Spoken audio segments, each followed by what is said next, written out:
welcome to Bittner Built.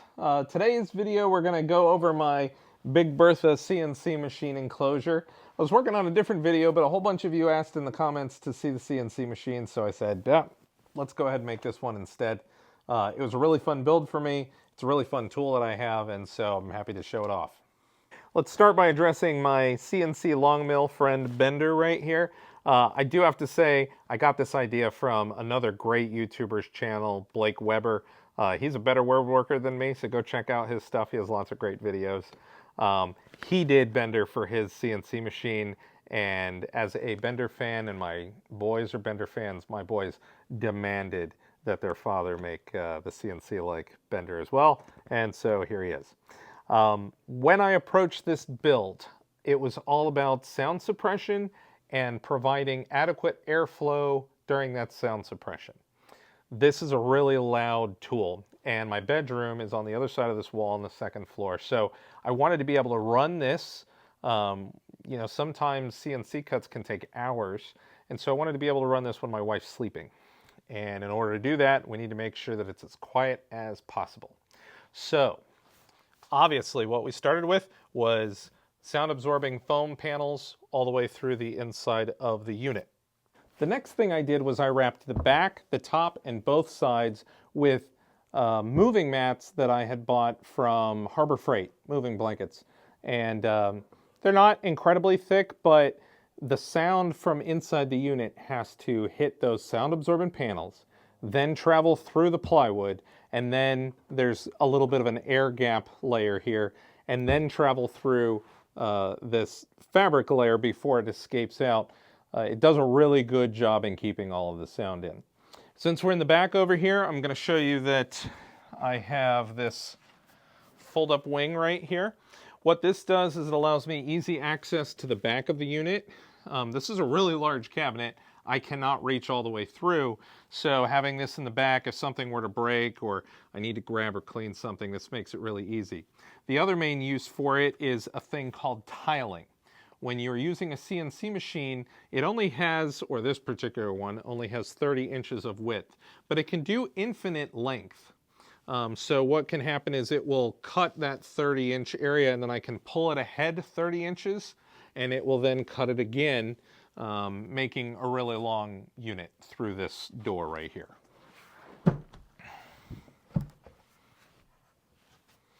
Now down here at the bottom is the first of my baffles. A baffle is, think of it like a maze, like a squiggly line.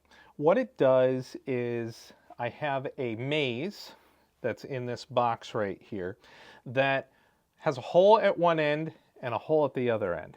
So what happens is air from this computer fan will blow into the unit and have to travel through this maze before it gets in to cool where I have my shop vac that vacuums up all the dust particles that the CNC machine makes. Why I do this is because inside that maze I put more of that foam. Sound waves bounce off of items when they travel. And so in order for the sound, the really loud noise of this shop vac to escape from this cavity, it's going to want to escape through this big hole right here. But in order for that sound to get there, it must bounce again and again and again off this maze that I have. And every single time it bounces off of that sound absorbing foam, the sound gets less and less and less. So it makes it almost impossible for the sound to escape the unit back here. So what I have is I have one vertical maze right here where the air blows in to provide ventilation.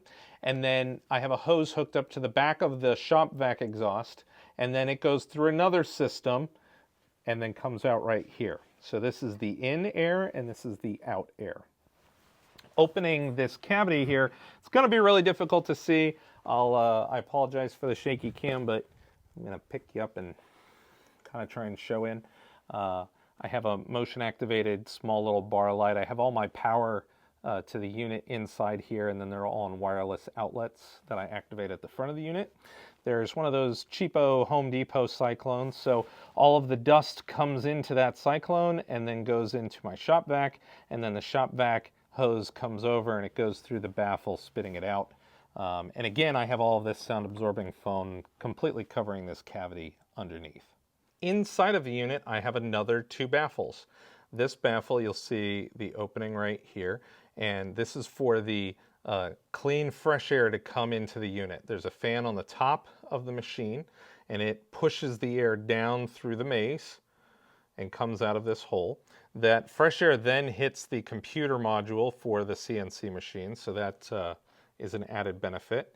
On the other side, I have another one of the holes, and that is for the exhaust air. So it goes up through the snaked way, and it pops out the top where I have another large fan that's sucking the air out. So it basically causes a loop in here of the air, cold air in on this side, hot air out on that side.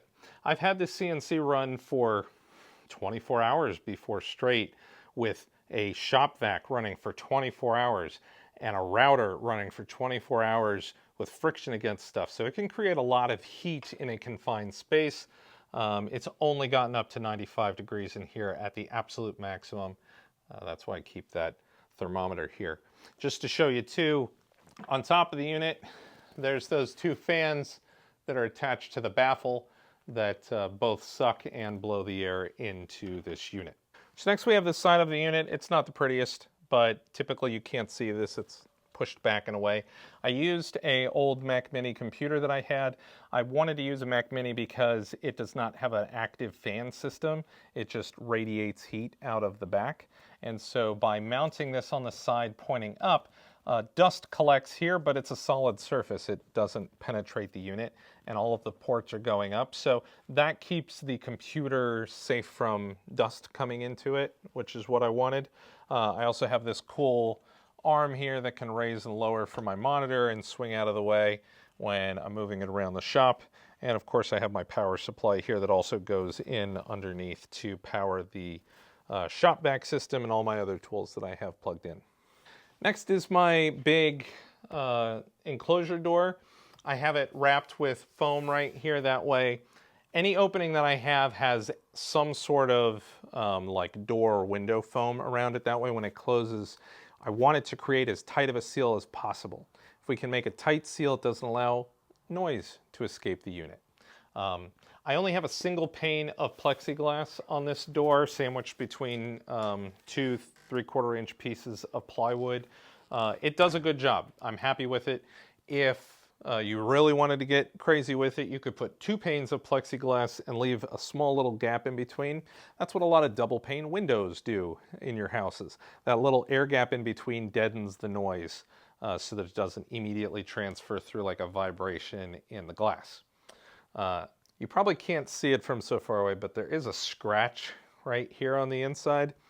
That is the secondary use of this door. It protects you. I had a piece of wood that was not adequately cranked down in there one time, and as the bit cut through it, it started to wiggle, and it literally shot it right at the glass and scratched the plexiglass. If I didn't have this here, it might have been flying at me. So safety in addition to noise dampening.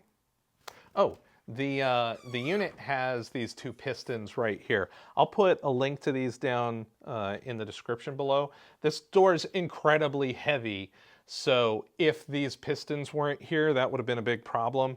I was an idiot when I was first trying to put these pistons on, and I'm trying to hold this thing up while I'm doing this. And then it eventually dawned on me, get a piece of wood and prop it up. So if you're going to attach these, do that and don't struggle like I did where I'm trying to hold up this super heavy door and attach things at the same time. It was ridiculous. All right, I'm going handheld as we go into the unit. I apologize for shaky cam, but it's the only way we're going to get shots of this stuff. So first we're going to talk about the LED strip lights. The LED strip light is all one piece. I did not cut it anywhere. I know you can cut this stuff and you can rewire it, but I'm lazy and there's a better, easier way. So basically I run it across here, I run it along the wall and back the other direction. When you put the foam here, it covers that up. It doesn't let light penetration, and so it looks like I have magically made all these individual lines of lights. I really think they did a good job. It really lights up the space in there. The glue is starting to not work that well for some of these. That strip's starting to dangle a little bit. So I'm probably going to have to put some of those brackets to hold these up here. The other thing to point out, which you can probably see best right here, is I put a 2-inch piece of plywood that the lights are mounted to. And the reason for that is if you're putting 2-inch foam on the ceiling, if you were to just try and put this light here against the ceiling, it would be hidden and it wouldn't light up anything. So you have to make the light protrude farther than your foam does. Next, we got the Blink video camera right here. I have that set up, so if I do step away from the garage shop and go in the house, I can always put the Blink camera on my phone so I can watch and make sure everything's okay. Kind of gives you this view right here as it's cutting, so you can watch the progress of your piece. Another safety item, if I happen to walk away, is this red guy.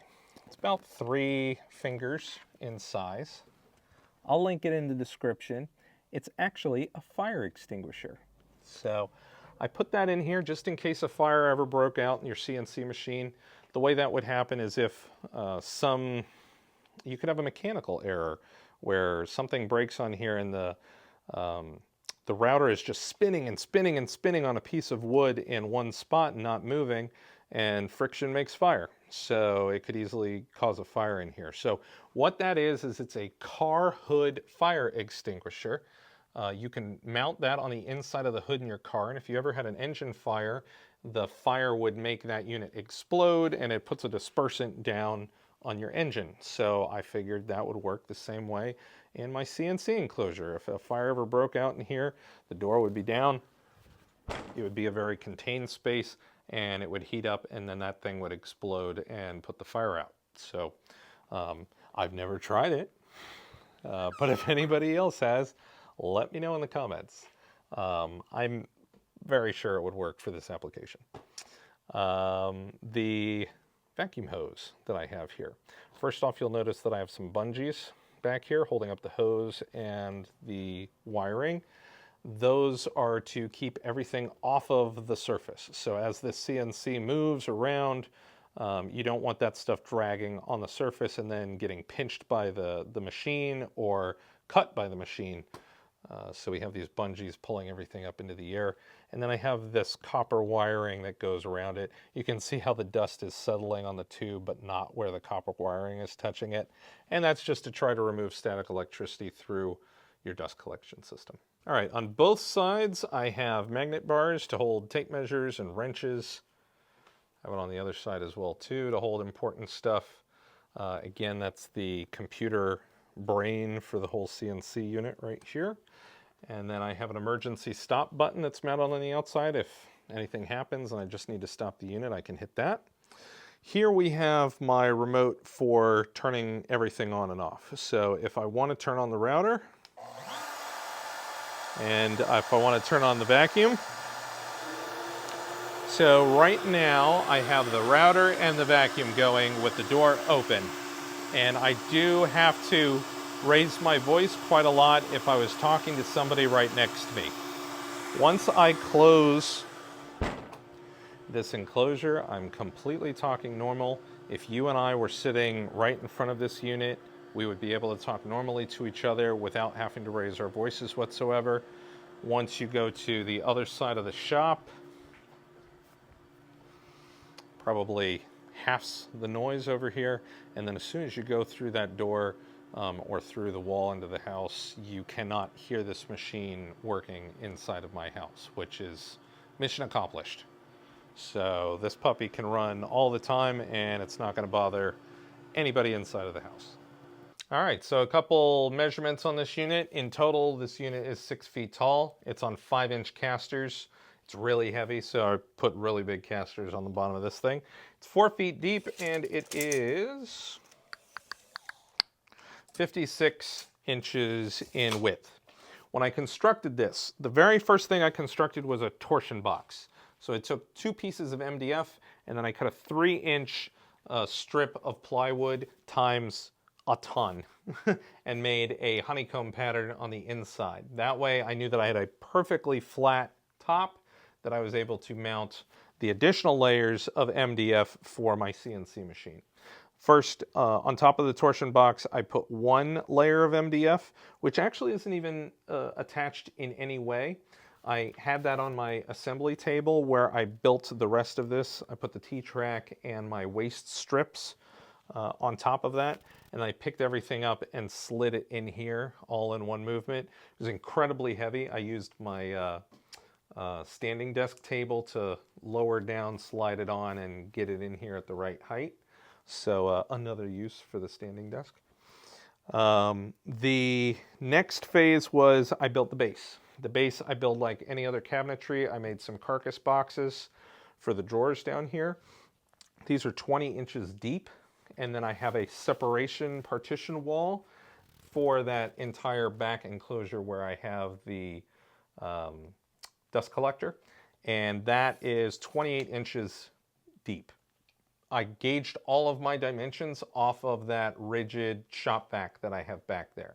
So once I knew that I needed at least 28 inches for that back there, that then dictated the size of the drawers or the depths of the drawers that I put in the front. After that, I built the upper enclosure after I had already put the CNC machine in. You know, pretty easy, just box on the top that then I toenailed down with pocket screws all the way around the top. The top, you know, really isn't a rigid structure that's supporting weight or anything, so it's just one sheet and a roof that goes across. So taking a look at what I have inside the drawers, I made this custom router bit holder. I think I bought this foam setup from Rockler maybe, and what I did was it was all one block, and then I put it through my bandsaw to cut it into strips. That way I could separate it a little bit more, and then I could put lettering in front of everything. That way I know exactly what I have. And then, to be honest, everything else is really a junk drawer in this entire thing. I really haven't utilized this system that great. The better way to look at it is I have a lot of extra storage that I haven't used yet. The only other drawer that I've actually done something with is this one right here. This has a caddy that I made for all of my epoxy dyes and mica flakes, and then all of my other utilities in here that I use for epoxy pours. The drawer that I have for my computer desk, let's call it, I made it just like any other drawer that you would make, except in the front I didn't have a plate. I put the front plate as its front, and I cut it in a U shape. That way it didn't interject with my wrist as I sat down at the computer.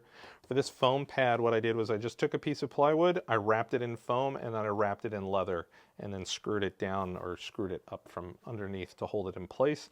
It's actually really comfortable for when I'm working at the machine. Unfortunately, one thing that I did not think about is because this is open, almost every time I open up the CNC machine, there is some dust that lands on this gasket and then falls down onto this tray. So I'm constantly vacuuming this tray. So in the future, I might redesign this some way, maybe make some sort of like flap that comes down if I want to use it, and then the flap goes back up again. So our new channel, guys, I really hope that you'll like and subscribe this video. It really helps me out a lot. We've only had the channel live for a couple days now. I have been amazed at the response that I've gotten from everybody. I'm eternally grateful, and I really hope it continues so we can build this up into something cool and I can keep pushing out cool videos all the time. So thank you so much. Thank you to the people who've commented on my videos and said that they wanted to see this build. Today it was a guy named Matthew who was really interested in seeing the CNC build. So Matthew, this one's for you. Shout out to you. And stay safe in the shop. I'll see you in the next video.